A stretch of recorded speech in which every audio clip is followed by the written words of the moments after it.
CMGC, I won't dwell upon it, but if you look at the schematic from my 30,000 viewpoint of concepts, it's very similar to the bid-build concept as far as responsibility and relationships. State DOT is still responsible for the design, 100%, well, near 100% design, and with all the specifications and quantities, the state is still ultimately responsible for their design.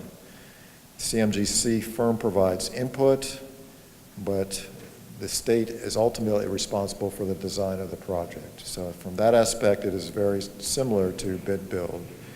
What is different is the method for choosing the CMGC firm and then making sure that we have what we call a price agreement prior to signing the construction contract. This is a schematic from Nevada DOT and what they call their construction manager at risk process. In Nevada, it's the state law. They call it construction manager at risk by state law.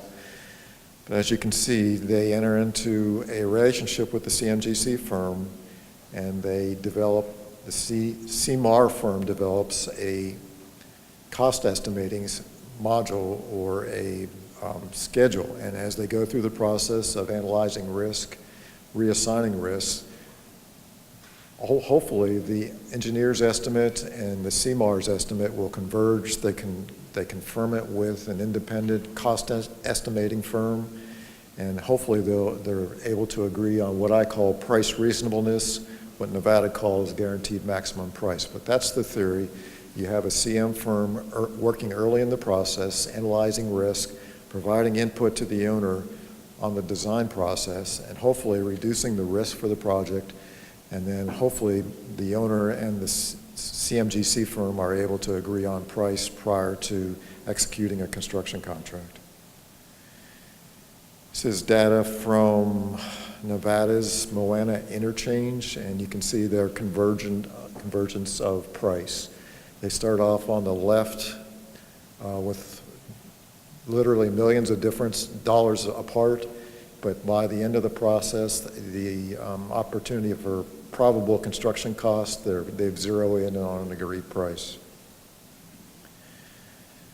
Nationally, we are with CMGC where we were with design build probably in 1995. I guess from where I see things going slowly but surely, this map will look more like design build in about 10 years. I think CMGC will take a little slower growth path than design build. I'm not sure why I say that other than the industry in some states is still resistant to CMGC, but I do see owners getting great advantage to CMGC delivery. And in California, they actually are working, the CM firm is working directly with Caltrans employees in developing their design. So Caltrans employees are benefiting from the construction manager's input as they design the process or design the project. So owners see many advantages with CMGC delivery. As I mentioned, we had to develop a law, and Congress developed a law. We issued a regulation to implement the law, and we kept our regulation fairly broad and comprehensive based on the words in the law.